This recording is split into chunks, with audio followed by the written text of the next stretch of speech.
আসসালামু আলাইকুম ওয়া রাহমাতুল্লাহি ওয়া বারাকাতুহু। আলহামদুলিল্লাহি রাব্বিল আলামিন ওয়াস সালাতু ওয়াস সালামু আলা মুহাম্মাদিন সাইয়্যিদিল মুরসালিন ওয়া আলা আলিহি আজমাইন। আম্মা বা'দ।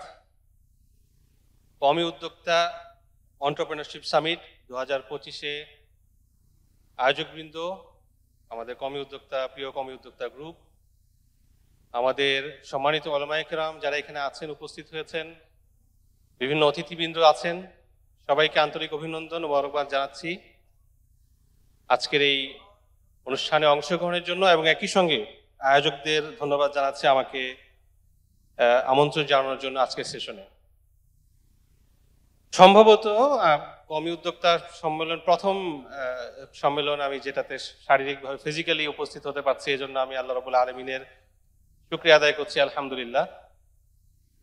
অত্যন্ত আনন্দিত বোধ করছি আপনাদেরকে দেখে, এবং আমরা দোয়া করি, এটা প্রথমত এটা অনেক বড় একটা অ্যাচিভমেন্ট, আজকে এরকম একটি জাতীয় পর্যায়ে কওমি উদ্যোক্তা সম্মেলন হচ্ছে। আমরা আল্লাহ রাব্বুল আলামিনের শুকরিয়া আদায় করি, বলি আলহামদুলিল্লাহ, এবং আমরা দোয়া করি যেন আল্লাহ রাব্বুল আলামিন এই ধরনের উদ্যোগকে আরো উত্তরোত্তর উন্নতি প্রদান করেন, আমিন। আমার যে সেশনটি আজকে, এটা হচ্ছে হালাল ই কমার্স ডিজিটাল মার্কেট প্লেসে একটি নতুন ডাইমেনশন তৈরি করতে পারে, এমন একটি ধারণা নিয়ে আমি আজকে কিছু কথা ইনশাআল্লাহ আপনাদের সাথে সামনে আলোচনা করব। একটু চোখ বন্ধ করে কল্পনা করুন যে আমরা এক সকালে হঠাৎ করে দেখলাম যে বাজারে কোনো ভেজাল নেই, আমরা যে মাছ কিনছি তাতে ফরমালিন নেই, যে মুরগি কিনছি তাতে ক্ষতিকর অ্যান্টিবায়োটিক নেই, আমরা যেই অন্য খাদ্যপণ্য কিনছি তাতে শরীরের জন্য ক্ষতিকারক কোনো উপাদান নেই, দ্রব্যমূল্য সহনশীল, বাজার করতে হাসপিস হচ্ছে না, একই সঙ্গে আমাদের পুরো অর্থ ব্যবস্থায় একটা শান্তিময় অবস্থা বিরাজ করছে। আমরা হালাল বলতে যা বুঝাই, এটার দীর্ঘমেয়াদী লক্ষ্য আসলে সেটাই। হালাল মানে হচ্ছে যেটা হারাম নয়, আল্লাহ রাব্বুল আলামিন যেটাকে প্রহিবিট করেননি, হারাম করেননি। আমরা যারা এখানে উলামায়ে কেরাম আছি, এটাতে নতুন করে আমার বলার কিছু নেই, শুধু একটু ভিন্ন একটি ডাইমেনশনে চিন্তা করার জন্য বলছি। কিন্তু এটা একটি শুরু। আমরা যখন হালালের কথা বলি, উদ্দেশ্য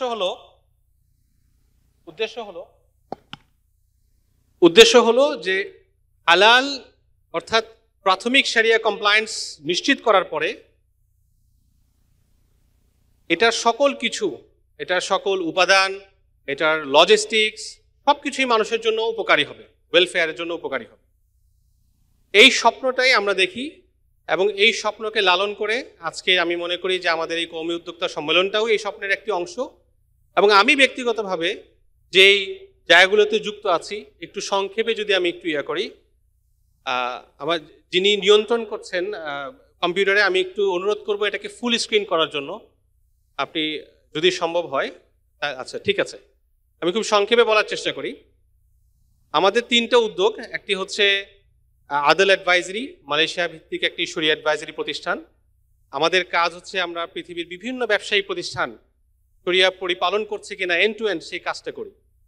বাংলাদেশে আমাদের আইএফএ কনসালটেন্সি রয়েছে, এটারও একই কাজ, ট্রেনিং কনসালটেন্সির মাধ্যমে একটি ব্যবসা হালাল এবং শরিয়া সম্মত যেন করতে পারে।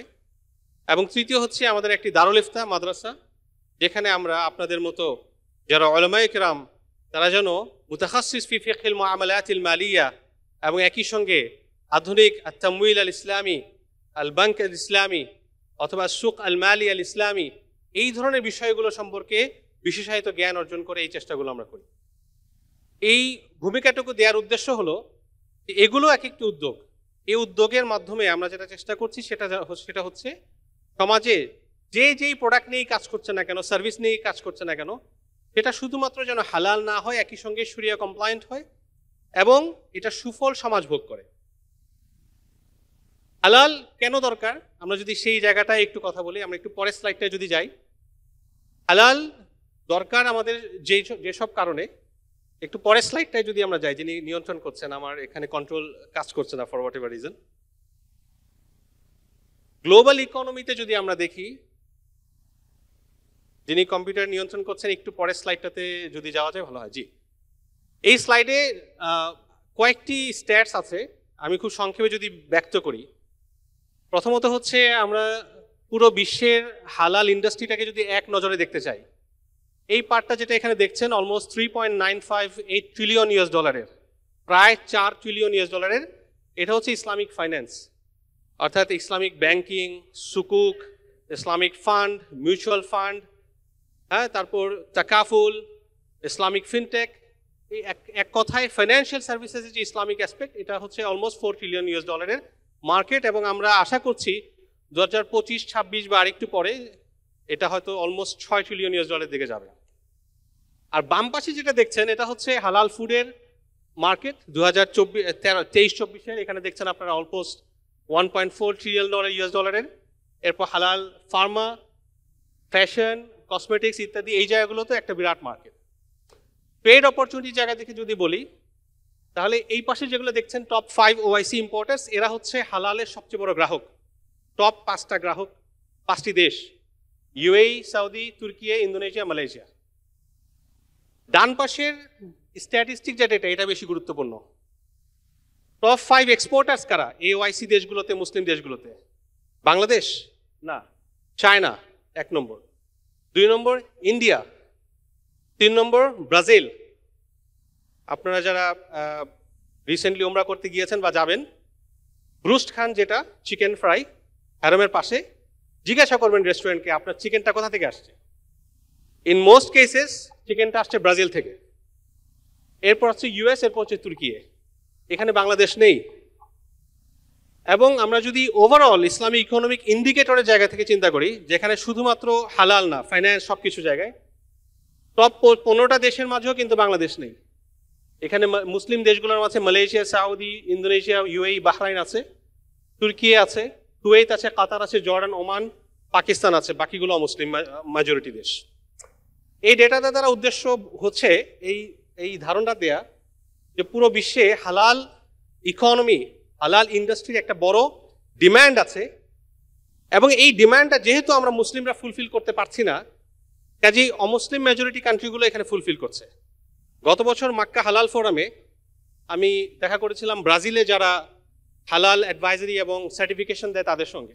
অবশ্যই তারা মুসলিম এবং সেখানে মুসলিম স্লটার হাউস আছে, যারা জবে করেন বিসমিল্লাহ বলে ইত্যাদি ইত্যাদি। বাট যখন সেটা ব্রাজিল থেকে আসছে, যখন সেটা ইন্ডিয়া থেকে আসছে, একজন মুসলিম হিসেবে আমাদের কন্ট্রোল মেকানিজম, সুপারভিজরি মেকানিজমটা বেশ দুর্বল। আমি গিয়ে হুট করে গিয়ে যাচাই করতে পারছি না যে ইন্ডিয়ার একটা স্লটার হাউসে বিসমিল্লাহ আল্লাহু আকবার বলে জবে হয়েছে কিনা। আমি হুট করে গিয়ে দেখতে পাচ্ছি না যে ব্রাজিলের ওই মুরগিটা বিসমিল্লাহ আল্লাহু আকবার বলে জবে হয়েছে কিনা। কিন্তু সেই মুরগি কিন্তু আমি হ্যারমের পাশে বসেই খাচ্ছি, কেএফসিতে খাচ্ছি বা অন্যান্য জায়গায় খাচ্ছি। এই ডেটাটা তার উদ্দেশ্য হচ্ছে আমাদের ওভারঅল গ্লোবাল ইসলামী ইকোনমিক এবং হালাল ইকোনমির যে পর্যায়ে সেটা বোঝানো। পরের স্লাইডে যদি আমরা একটু যাই, হালাল আমাদের কেন দরকার, এটা আমাদের জন্য কনসেপচুয়ালাইজ করা খুব জরুরি। প্রথম বিষয়ে এটা শরিয়া পরিপালন করা, অবশ্যই এটা আমাদের জন্য ওয়াজিব। এবং পরের পরের পয়েন্টটাও আসলে এটার সাথে যুক্ত। শরিয়া পরিপালন করার দ্বারা আমার ফায়দা কি হচ্ছে? আমি দুনিয়াতেও প্রশান্তিতে থাকছি, আমাকে আপনার শান্তিতে ঘুম হচ্ছে রাতের বেলা। আমি অন্য কিছুই বললাম না, জাস্ট রাতের ঘুমের কথা বললাম। আমার ঘুমের ট্যাবলেট খেতে হচ্ছে না, হ্যাঁ, আমার হার্ট অ্যাটাকের চিন্তা করতে হচ্ছে না, দুনিয়াতে আমি শান্তিতে আছি এবং আখিরাতেও ইনশাল্লাহ মুক্তি পাচ্ছি। আপনারা ওলামায়ে কেরাম আছেন, আমি জাস্ট কয়েকটি আয়াত যদি বলি, আল্লাহ রাব্বুল আলামিন বলেছেন ইয়া আইয়ুহাল্লাযীনা আমানুত্তাকুল্লাহ ওয়া যারু মা বাকিয়া মিনার রিবা ইন কুনতুম মুমিনিন, এটা তো আছেই। তারপর আবার ইয়া আইয়ুহাল্লাযীনা আমানু কুলু মিন তাইয়্যিবাতি মা রাযাকনাকুম ওয়াশকুরু লিল্লাহি ইন কুনতুম ইয়্যাহু তা'বুদুন। বিভিন্ন আয়াতে আল্লাহ রাব্বুল আলামিন হালাল তাইয়্যিবাত খাওয়ার জন্য আমাদেরকে বলছেন। রাসূলুল্লাহ সাল্লাল্লাহু আলাইহি ওয়াসাল্লাম কি বলছেন?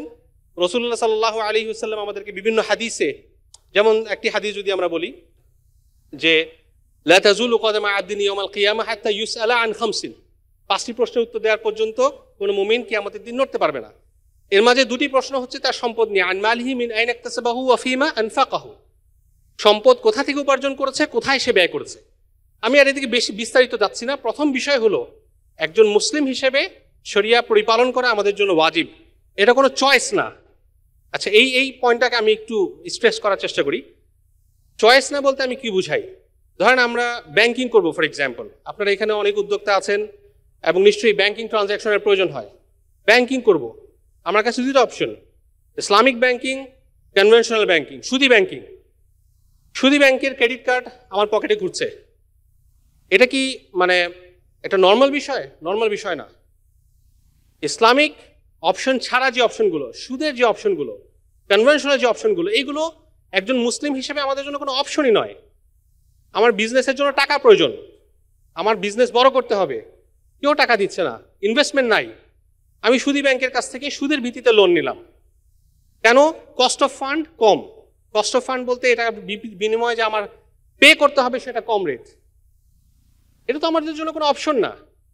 আমি যদি আরও সহজ করে বুঝাই, আপনি যখন দেশের বাইরে যাবেন, বিশেষ করে অমুসলিম মেজরিটি দেশগুলোতে, ওখানে ধরেন দুটো রেস্টুরেন্ট আছে পাশাপাশি, একটা হালাল সার্টিফাইড আর একটা হালাল সার্টিফাইড না। একটার মাঝে আমি জানি যে মুরগিটা হালাল, চিকেনটা হালাল, আরেকটার মাঝে আমি জানি যে চিকেনটা হালাল না। যেটা হালাল না এটার দাম কম, ধরেন $4, যেটা হালাল এটা $5। আপনি বলুন যে $4 যে অপশনটা, এটা কি আমাদের জন্য কোনো অপশন? এটা কি আমাদের জন্য কোনো এখতিয়ার? না, এটা আমাদের জন্য কোনো অপশন, এটা কাল মায়দুম, এটা যেন নাই, as if it does not exist, right?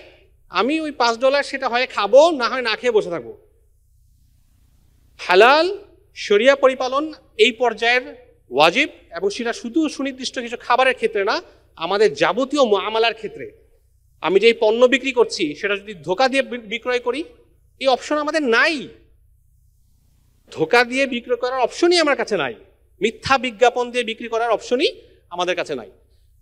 তাহলে আমরা যদি চিন্তা করি যে আমাদের হালাল কিভাবে হতে পারে, আমরা যদি পরের স্লাইডটাতে একটু যাই, আমি কয়েকটা বিষয় নিয়ে এসেছি, স্লাইড পরিবর্তন হতে হতে বলি যে একজন প্রোডাক্টের জায়গা থেকে যদি আমি চিন্তা করি, অবশ্যই আমাদের শরিয়ার বুয়ু, যারা আমরা পড়েছি, কিতাবুল বুয়ু পড়েছি, সেলস অধ্যায়, সেখানে অনেকগুলো বিষয় আমরা দেখেছি, যেমন পণ্য নির্দিষ্ট হওয়া। পণ্য নির্দিষ্ট হওয়ার কথাই যদি বলি, মালুম হওয়ার কথাই যদি বলি, আইয়াকুনা মালুমান হওয়ার বর্তমান সময়ে যদি আমি এটার তাসাউর করতে চাই, কিভাবে মালুম হবে? পণ্যের সকল ফিচার, যেই ফিচারটা দেখে মানুষ ক্রয় করে, সেই সকল ম্যাটেরিয়াল অর্থাৎ গুরুত্বপূর্ণ ফিচারগুলো সুস্পষ্টভাবে গ্রাহককে বলতে হবে। সেটা প্রয়োজনে বর্তমান সময় অনুযায়ী ছবি, ভিডিও এগুলোও লাগবে, শুধু বিবরণ হলে হবে না, ছবি ভিডিও লাগবে, লাজিম। আমরা যেহেতু ই কমার্সের কথা বলছি, যেখানে গ্রাহক পণ্য ছুঁয়ে দেখতে পাচ্ছে না, ভিডিও করতে হবে। সেই ভিডিওটা কি ইলাস্ট্রেটিভ ভিডিও না অ্যাকচুয়াল ভিডিও? ইলাস্ট্রেটিভ ভিডিও মানে হচ্ছে কাল্পনিক ভিডিও, ইলাস্ট্রেটরে করা, অ্যানিমেশন দিয়ে করা, সেটার কথা বলছি না, অ্যাকচুয়াল পণ্যের ভিডিও। ইলাস্ট্রেটিভ ভিডিওতে দেখা যায় পণ্য এত বড়, বাসায় এসে পড়ে একটুক। এটা কি প্রতারণা কি না বলুন? কোনো ডাউট নাই, লা রাইবা ফি, এটা প্রতারণা। এবং প্রতারণার ব্যাপারে রাসূল সাল্লাল্লাহু আলাইহি ওয়াসাল্লাম কি বলেছেন? মান গাশশানা ফালাইসা মিন্না, whoever deceives us does not belong among us. যে আমাদের প্রতারিত করে সে আমাদের অন্তর্ভুক্ত নয়। আপনারা হাদিস জানেন, রাসূলুল্লাহ সাল্লাল্লাহু আলাইহি ওয়াসাল্লাম বাজারে গিয়েছেন, হাত দিয়েছেন, সম্ভবত এটা শাইর ছিল অথবা সম্ভবত জব ছিল, ভুল হলে আমি ক্ষমা চাচ্ছি। সেখানে রাসূলুল্লাহ হাত দিয়ে দেখেছেন উপরের অংশ শুকনো, ভেতরে ভেজাটা রাখা, অর্থাৎ কাস্টমার যেন বুঝতে না পারে যে আসলে এটা ভেজা, সে নিবে না। চাল যদি ভেজা হয় আমরা এটা নেই না, দানাদার যে কোনো শস্য আমরা ভেজা হলে এটা নেই না, অ্যাভয়েড করি। ভেজাটা যিনি বিক্রেতা তিনি ভেতরে রেখেছিলেন, এটাকে রাসূল সাল্লাল্লাহু আলাইহি ওয়াসাল্লাম স্ট্রংলি কন্ডেম করেছেন এবং কি বলেছেন? মান গাশশানা ফালাইসা মিন্না। পণ্যের লেবেলিং, পণ্যের বিজ্ঞাপনে বাজারের সেরা পণ্য, কেন ভাই? কে ডিফাইন করেছে যে এটা সেরা? আপনি বলুন মানে খাঁটি পণ্য, আপনি বলুন হালাল পণ্য, 1 নম্বর পণ্য, কে বলেছে 1 নম্বর? কোন ক্রাইটেরিয়াতে বলেছে 1 নম্বর? বর্তমানে যত প্রতিযোগিতা হয়, যেহেতু আমি নাম্বারসের মানুষ, এই জন্য আমি একটা নাম্বার লাগাচ্ছি না, কিন্তু আমি সিংহভাগ বলতে চাই, সিংহভাগই টাকার বিনিময়ে প্রতিযোগিতায় জেতা। অনেক ক্ষেত্রেই সেরা যে বলবেন, এই সেরা দেওয়ার জন্য, সার্টিফিকেট দেওয়ার জন্য তাকে পে করতে হচ্ছে, অলমোস্ট এভরি সেক্টর, রাইট? তাহলে কে বলছে আমি কেন এই ধরনের বিজ্ঞাপন দিয়ে গ্রাহককে প্রতারিত করব? গ্রাহক তো সবাই তো সফিস্টিকেটেড কনজিউমার না, সবাই খুব র্যাশনালি যুক্তি দিয়ে চিন্তা করতে পারে না। চিন্তা করে যে ফেসবুকে দেখা গেছে, এটাই একটা বড় বিষয়। আমাদের মুরব্বী যারা, ফেসবুকে একটা নিউজ আসছে, অনেক বড় বিষয়, এরপর যদি দেখেন 1 নম্বর, আরে ফেসবুক বলছে 1 নম্বর, কিন্তু ফেসবুকে যে মানে সব ধরনের মানুষ থাকতে পারে এটা ওনার চিন্তার বাইরে। তাহলে এগুলো সবই প্রতারণা। এবং অবশ্যই পণ্য যেটা আমরা দিব, সার্ভিস যেটা দিব, সেটা হালাল হইতে হবে।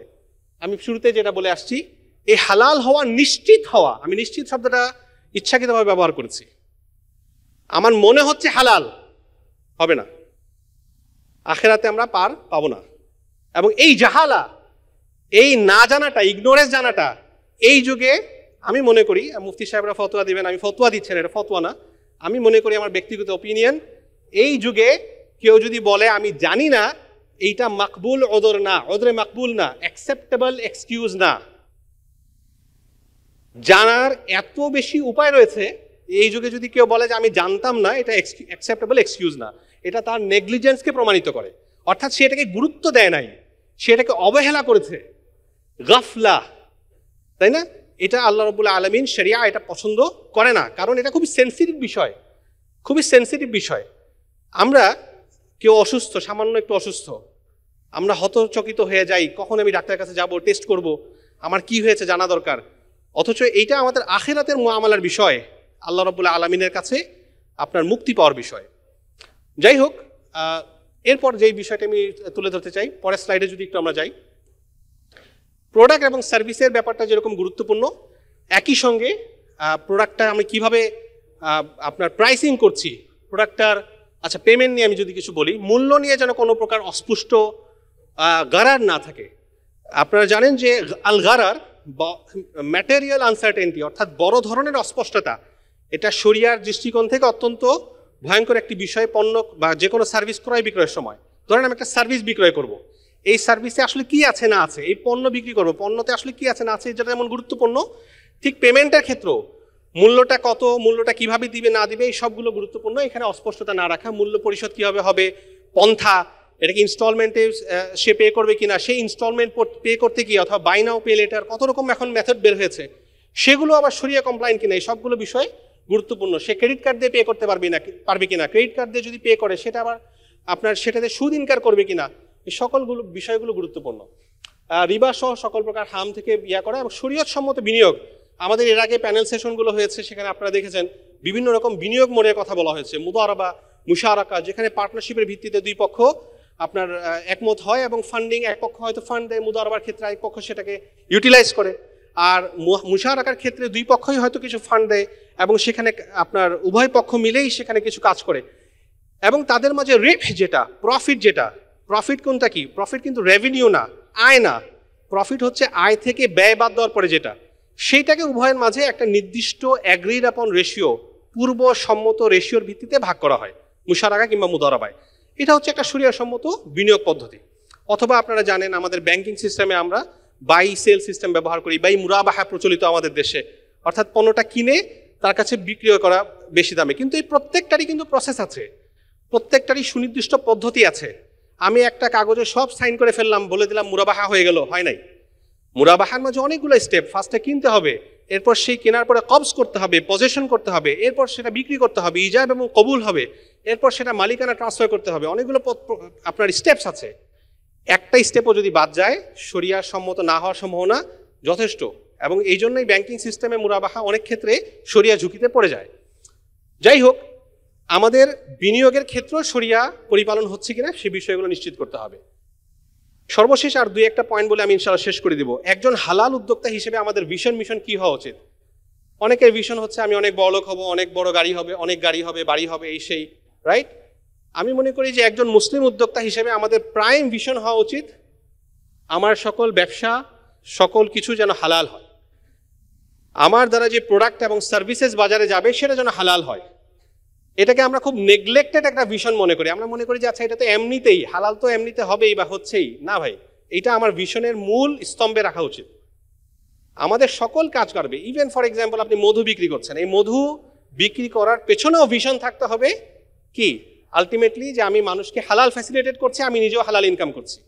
তাহলে হালাল হওয়া এবং হালাল ফ্যাসিলিটেট করা এটা আমাদের অন্যতম ভিশন হওয়া উচিত। 2 নম্বর, যেটা আমরা সবসময় আমাদের ইন্টারনাল টিমগুলোতে সবসময় শেয়ার করি, আমাদের যে কোনো কাজ আমরা যারা মাদ্রাসায় পড়েছি এটা আমরা সবসময় ধারণ করে আসার চেষ্টা করেছি আলহামদুলিল্লাহ, এবং একই সঙ্গে আমাদের ব্যবসার মধ্যেও ইখলাস যেন থাকে, নিষ্ঠা সিনসিয়ারিটি যেন থাকে, ইস্তিকামা যেন থাকে, অর্থাৎ সত্য ন্যায়ের উপর অবিচল থাকা, লেগে থাকা। ইস্তিকামা মানে একই সঙ্গে লেগে থাকা। ফাস্তাকিম কামা উমিরতা, আমি কাজটা শুরু করেছি এরপর 2 দিন পরে বন্ধ করে দেয়, এরকম যেন না হয়। আমার গোল ডিফাইন্ড, উদ্দেশ্য লক্ষ্য ডিফাইন্ড, এবং সেই লক্ষ্য পানে যেন আমি অবিচলভাবে এগিয়ে যেতে পারি। আমানা, আমানার মা কত ব্রড একটা বিষয়। ইন্নাল্লাহ ইয়ামুরুকুম আন তুআদ্দুল আমানাত ইলা আহলিহা, কত ব্রড একটা বিষয়। এখানে সততা আসবে, এখানে বিশ্বস্ততা আসবে, এখানে ট্রান্সপ্যারেন্সি স্বচ্ছতা আসবে, এখানে ওয়াদা রক্ষা করার বিষয় আসবে। আমি ই কমার্সে বললাম কি, ফেসবুকে বলে দিলাম কালকে ডেলিভারি হবে, আমি জানি এটা ডেলিভারি হবে না। এটাকে বলা হয় কি? মিথ্যা কসম, ফলস ওথ। ফলস ওথ মানে মিথ্যা। মিথ্যা এবং ফলস ওথের মাঝে কোনো পার্থক্য নাই। আমি জানি যে কালকে ডেলিভারি হবে, ডেলিভারি হবে জানি মানে কি, এটার পেছনে আমার এভিডেন্স আছে। এরপর কোনো কারণে হয় নাই, সেটা ভিন্ন বিষয়, কিন্তু সেটা কমিউনিকেট করতে হবে। ইয়া আইয়ুহাল্লাযীনা আমানু আউফু বিল উকুদ, আমি তো তাকে ওয়াদা করেছি, কমিটমেন্ট করেছি, প্রোডাক্ট যেটা বলেছি সেটা দিব বলেছি। কাজে ওয়াদার ক্ষেত্রে, কমিটমেন্টের ক্ষেত্রে, কমিউনিকেশনের ক্ষেত্রে কোনো রকম মিথ্যা প্রতারণার আশ্রয় দেওয়ার সুযোগ একজন মুসলিম আপনার বিজনেসম্যান হিসেবে, উদ্যোক্তা হিসেবে আমাদের পক্ষে সম্ভব নয়। আপনারা সেই হাদিস জানেন, আত-তাজিরুস সাদুকুল আমিন মা সিদ্দিকিন ওয়ান নাবিয়িন ওয়াশ শুহাদা ইলা ফি ইয়াউমিল কিয়ামা। একজন সত্যবাদী, সদুক, একজন আপনার আমিন, বিশ্বস্ত ব্যবসায়ী, তার হাসর ইনশাআল্লাহ নবীন সিদ্দিকিন তাদের সাথে হবে। এবং অবশ্যই উত্তরোত্তর স্কিল বৃদ্ধি করা এবং পণ্যের মান সেবা এটা উত্তরোত্তর উন্নত করা, এটা আমাদের একজন মুসলিম হিসেবে আমাদের যে কোনো কিছুতে, আমাদের ইবাদা, আমাদের দৈনিক কর্মকাণ্ড সকল ক্ষেত্রেই উত্তরোত্তর উন্নত করা, এটা আমাদের গুরুত্বপূর্ণ একটি বিষয়। সর্বশেষ যে বিষয়টি আমি একটু হাইলাইট করতে চাচ্ছি, আমরা যখন ই কমার্সের কথা বলি, এখানে একটা বিষয় শরিয়ার দৃষ্টিকোণ থেকে আমরা আলোচনা করি না। কি আলোচনা করি না? ডেটা প্রাইভেসি, তথ্যের নিরাপত্তা, গোপনীয়তা এবং সাইবার সিকিউরিটি বা নিরাপত্তা ঝুঁকি। আমি একজন উদ্যোক্তার সাথে একদিন কথা বলছিলাম, অনেক বড় উদ্যোক্তা মাশাআল্লাহ বাংলাদেশে, আমাদের আলেমদের মাঝে, এবং দেখলাম যে উনি সকল ডেটা ওনার মোবাইলে সংরক্ষণ করেন, কোনো ব্যাকআপ নেই। এরপর একদিন মোবাইল হারিয়ে গেল, উনি ফেসবুকে দিলেন যে আমার মোবাইল হারিয়ে গেছে, সকল ডেটা হারিয়ে গেছে। অর্থাৎ এখানে ক্লায়েন্টের হিসাব নিকাশ, কেউ জমি কিনবে, কেউ বুক দিয়েছে, সব ওনার ছিল মোবাইলে। একজন মুসলিম হিসেবে ডেটা সংরক্ষণ করার গুরুত্ব মানে পদ্ধতি থাকা, ব্যাকআপ থাকা, ডেটার কনফিডেন্সিয়ালিটি, গোপনীয়তা রক্ষা করা। আমার একটা কাস্টমার আসছে, সকল কাস্টমারের আমি ইনফরমেশন আরেকজনের কাছে দিয়ে দিলাম, আইদার ফ্রিতে অথবা টাকার বিনিময়ে। যেমন একবার আমার কাছে একটি প্রশ্ন আসলো, একজন সেলসে উনি চাকরি করেন, ওনার কাছে সিস্টেমের ভিতর পুরা ক্লায়েন্টের ডেটাবেজ আছে। উনি আমাকে প্রশ্ন করছেন যে এই ডেটাবেজটা উনি ওনার এক বন্ধুর কাছে সেল করতে চান, এটা জায়েজ কিনা। আমি বললাম ভাই এটা কি প্রশ্ন, আপনি নিজেই এটা উত্তর দিতে পারবেন, এটা আমাকে প্রশ্ন করার কোনো প্রয়োজন নেই। আলিসমু বাহাকা ফি সদরিক ওয়াইন আফতাকা নাস আফতাকা, গোনা ওইটা যেটা আপনার অন্তরে খটকা দেয়, এটা তো বুঝতেই পারছেন খটকা লাগাচ্ছে, বিকজ এটার তো অথরিটি আমাদের নাই। আরেকটা বিষয় আমি এখানে হাইলাইট করতে চাই, মানুষের ডেটা, আমাদের তথ্য, এটা আল্লাহ রাব্বুল আলামিনের কাছে অত্যন্ত সম্মানজনক বিষয়। ওয়ালাকাদ কাররামনা বানি আদমের ভেতরে এটা পড়বে আমি মনে করি। আল্লাহ রাব্বুল আলামিন যে মানুষকে সম্মানিত করেছেন তার ভিতর ডেটা আসবে, কারণ বর্তমানে শুধু ডেটার মাধ্যমে একজন মানুষকে আপনি এক নিমিষে চূড়ান্ত অপমানিত করে দিতে পারেন। এই যে আমাদের ভোটার আইডি সহ আরও ন্যাশনাল বেশ কিছু ডেটা অনেক সময় লিক হয়, এগুলো আমাদের সবাইকে থ্রেটে ফেলে দেয়। একটা মানুষকে, একটা স্বাধীন মানুষকে ইমিডিয়েটলি তাকে চোর, বাটপার, ক্রিমিনাল বানিয়ে দিতে পারে। কাজে ডেটা প্রাইভেসি এটা অনেক গুরুত্বপূর্ণ বিষয়। এবং যারা আমরা ই কমার্স ওয়েবসাইট বানাবো, ফেসবুকে আমরা মেনটেন করবো, যাই করব, সাইবার ঝুঁকি সম্পর্কে আমাদের বেসিক ট্রেনিং থাকা, সচেতনতা থাকা, এটা শরিয়ার দৃষ্টিকোণ থেকে আমি মনে করি ওয়াজিব পর্যায়ের কাছাকাছি হবে। আমি ওয়াজিব বললাম না সচেতনভাবে, কিন্তু ওয়াজিবের কাছাকাছি হবে। কেন? কারণ এইটা যদি না হয় তাহলে আপনার এইটা হবে না, এইটা যদি না হয় তাহলে আলটিমেটলি আরও অনেকগুলো ইস্যু তৈরি হবে। আর সর্বশেষ, ব্যবসা উদ্যোগ আমরা নেই কেন? অবশ্যই ফাইন্যান্সিয়ালি আমরা যেন লাভবান হতে পারি, কিন্তু সেই লাভবান হওয়ার ক্ষেত্রে আমরা একটা মৌলিক বিষয় অনেক সময় ভুলে যাই, সেটা হচ্ছে আমাদের ব্যবসায় সাকসেস হওয়ার পেছনে অন্যতম একটি মূল ফ্যাক্টর শরিয়া আমাদেরকে শেখায়, সেটা হচ্ছে বারাকা, ব্লেসিং। দেখা যায় না, ছোঁয়া যায় না, অনুভব করা যায়, বারাকা যেটাকে আমরা বলি। আল্লাহ রাব্বুল আলামিন বলেছেন ইয়ামহাকুল্লাহুল রিবা ওয়া ইউরবি সাদাকাত, আল্লাহ রিবাকে ধ্বংস করে দেন, সাদাকাতকে বাড়িয়ে দেন। আরও অনেক আয়াত হাদিস এগুলোকে সমর্থন করে। আমাদের সকল উদ্যোগে যেন বারাকা নিয়ে প্ল্যান থাকে, এই বারাকা প্ল্যানটা হবে হয়তো আমার ব্যবসার একটা পার্সেন্টেজ 2.5%, 5% আমি হয়তো এটা সাদা করে দেবো, ওয়াকফ করে দিব। দেখবেন বারাকা কিভাবে আসছে, মানে বর্ষিত হচ্ছে, এটা আমরা টেরও পাবো না। এবং সর্বোপরি আমাদের যত স্টেক হোল্ডার আছে, আমি এতক্ষণ শুধু লেনদেনকারীদের কথা বললাম, শেয়ার হোল্ডারদের সাথে আমাদের যারা কনজিউমার আছে, ক্রেতা আছে, সকলের সাথে যেন আমরা, এবং একই সঙ্গে আমাদের যারা এমপ্লয়ি আছে, কর্মচারী আছে, সকলের সাথেই যেন আমাদের আদল এবং ইহসানের অর্থাৎ ইনসাফের চর্চা হয়, সে বিষয়টি অত্যন্ত গুরুত্বপূর্ণ। আর শরিয়া পরামর্শক বা বিশেষজ্ঞদের পরামর্শ নেওয়া জরুরি, এটা আমি আগেও বলেছি। আমাদের বিভিন্ন প্রতিষ্ঠান আছে, আমরা শরিয়া পরামর্শ দেওয়ার জন্য সর্বোচ্চ চেষ্টা করে থাকি। অনেকগুলো ওয়েবিনার ইত্যাদি আমরা করে থাকি, জাস্ট আপনারা যেন যারা জাস্ট অংশগ্রহণ করেন এবং মূল বিষয়টা জেনে যান। এরপর যদি কমপ্লেক্স সিচুয়েশন আসে, আমাদেরকে আপনারা নক করতে পারেন আমাদের আইএফএ কনসালটেন্সিতে, আদাল অ্যাডভাইজারিতে, মার্কাজুদ দিরাসাত আল ইকতিসাদ আল ইসলামী বা ইত্যাদিতে। এবং আমরা বেশি বেশি এটার জন্য দোয়া করি, আল্লাহ রাব্বুল আলামিন যেন আমাদেরকে হালাল আপনার খাওয়ার এবং হালাল ফ্যাসিলিটেট করার তৌফিক দান করেন। আমার স্লাইড আসলে শেষ হয়ে গেছে। মূলত আমি যেটা র্যাপ আপ করি আজকের স্লাইডে, আমি প্রেজেন্টেশনে মূল বিষয়টি যে তুলে ধরার চেষ্টা করেছি সেটা হচ্ছে হালালের একটা অবশ্যই অনেক বড় মার্কেট আছে, এবং এখানে যদি আমরা আমাদের পজিশন করতে চাই, এটার মাধ্যমে শুধু আমরা নিজেরা লাভবান হব এমন নয়, পুরো বাংলাদেশ অ্যাজ এ কান্ট্রি আমরা লাভবান হব ইনশাআল্লাহ। কিন্তু এটার পেছনে আরও কিছু ফ্যাক্টর, যেটা অন্যতম গুরুত্বপূর্ণ আমি হাইলাইট করার চেষ্টা করেছি, সেটা হচ্ছে শরিয়া কমপ্লায়েন্স। আমাদের বিনিয়োগ গ্রহণ থেকে শুরু করে, আমাদের কনজিউমারদের সাথে আচরণ থেকে শুরু করে, ডেটা প্রাইভেসি থেকে শুরু করে, পণ্য প্রোডাক্টের মান ইত্যাদি সকল ক্ষেত্রে আমরা যেন স্ট্রিক্টলি শরিয়া পরিপালন করার চেষ্টা করি, এবং শরিয়া যেই গুণাগুণগুলো আমাদেরকে রেকমেন্ড করে সেগুলো যেন আমরা উত্তরোত্তর গ্রহণ করার চেষ্টা করি। এভাবে ইনশাল্লাহ আমাদের ব্যবসাও বাড়ানো হবে, জাতি উপকৃত হবে, আন্তর্জাতিকভাবেও হালাল আপনার প্রসার হবে। আমরা স্বপ্ন দেখি বাংলাদেশ শুধু নয়, পুরো বিশ্বের প্রতিটি ঘরে ঘরে মুসলিম অমুসলিম নির্বিশেষে সবাই হালালের স্বাদ গ্রহণ করার সুযোগ পাবে। আল্লাহ রাব্বুল আলামিন আমাদেরকে তৌফিক দান করুন। আপনাদেরকে অনেক ধন্যবাদ। আসসালামু আলাইকুম ওয়া রাহমাতুল্লাহি ওয়া বারাকাতুহু। অনুমতি নিয়ে নেই হালাল হওয়ার জন্য, আমি কি প্রশ্ন নিতে পারি? বলেছি, আচ্ছা একটা অনুমতি দেওয়া হয়েছে, জি বলুন।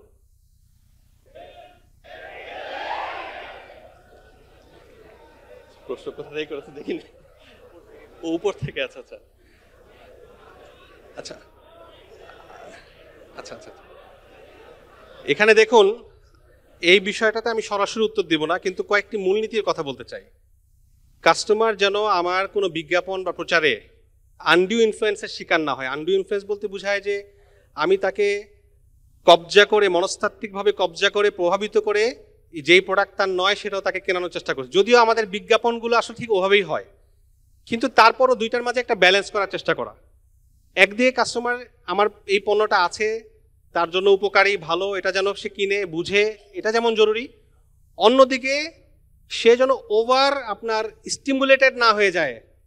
সেই যে আমরা ওমরার বিজ্ঞাপনটা দিচ্ছি, সে কি মনে করছে, সে পণ্য মধু কিনছে এটা মনে থাকবে না, সে মনে থাকবে যে আমি ওমরা কিনছি, ওমরার প্যাকেজ কিনছি। এটা একটা আনডিউ ইনফ্লুয়েন্স এবং এটা ফলস ইমপ্রেশন। আমি হয়তো 100 জনের মাঝে একজনকে এটা দিতে পারবো। হ্যাঁ, আমি অন্য সাইডটা দেখলাম না। অন্য সাইড বলতে এটার একটা খারাপ দিকও আছে। যদি এই প্রোডাক্টের প্রতিটা মূল্যে এই প্যাকেজ দেওয়ার জন্য একটা অ্যাডিশনাল প্রাইস অ্যাড করা হয়, এটা কিন্তু আরেকটা বড় ধরনের সমস্যায় যাবে। আপনারা যে শরিয়ার ব্যাকগ্রাউন্ড থেকে আছেন, এটা কিমারের দিকে যেতে পারে বা অন্যদিকে যেতে পারে। আমি বললাম না আর কি, লটারির মতো হতে পারে, কিন্তু ধরে নিলাম এটা যিনি ব্যবসায়ী তার পকেট থেকেই দিচ্ছেন, সেক্ষেত্রে এটাও আনডিউ ইনফ্লুয়েন্স হতে পারে। আমি জাস্ট এটা মূলনীতি আকারে বললাম, কিন্তু যারা এই বিষয়ে আরও বিস্তারিত সুনির্দিষ্টভাবে ওপিনিয়ন নিতে চাইবেন, অবশ্যই আমাদেরকে পুরো ডিটেল বলতে হবে। ব্যবসার প্রোডাক্টের সাধারণ মূল্য কত, এটা দেওয়ার পরে মূল্য কত হয়েছে, আগে কয়জন কাস্টমার আসতে, এখন কয়জন আসতেছে, কয়জনকে আসলে উনি ওমরায় নিতে পেরেছে, কয়জনকে নিতে পারে নাই, সব বললে আমরা তখন ওপিনিয়ন ইনশাল্লাহ দিতে পারবো। জাযাকুমুল্লাহ খাইরান। আপনারা আমাদের ফেসবুক পেজে ইনশাল্লাহ নক করতে পারেন। আইএফএ কনসালটেন্সির, আদল অ্যাডভাইজারির আমাদের একাধিক মুফতি সাহেব আছেন, আপনাদের প্রশ্নের অপেক্ষায় থাকেন। ইনশাআল্লাহ আশা করি আমরা সবাই মিলে হালাল ব্যবসা প্রচার প্রসারে এবং সামনে এগিয়ে নিতে সহযোগিতা করতে পারবো। জাযাকুমুল্লাহ খাইরান। আসসালামু আলাইকুম রাহমাতুল্লাহ। ধন্যবাদ ডক্টর মুফতি ইউসুফ সুলতান, চমৎকারভাবে আমাদেরকে একটি গাইডলাইন শেয়ার করেছেন। স্যারকে বিনীতভাবে অনুরোধ করছি মঞ্চের মাঝখানে অবস্থান করার জন্য। কওমি উদ্যোক্তা সম্মেলন 2025-এর পক্ষ থেকে স্যারের জন্য সম্মাননা স্মারক প্রদান করবেন কওমি উদ্যোক্তা ফাউন্ডার, কো ফাউন্ডার। আমি দুজন ফাউন্ডার এবং কো ফাউন্ডারকে মঞ্চ আহ্বান জানাচ্ছি, রুকন রাইয়ান এবং মমিনুল ইসলাম। ডক্টর মোহাম্মদ ইউসুফ সুলতান স্যারকে crest of honour on behalf of কওমি উদ্যোক্তা সামিট 2025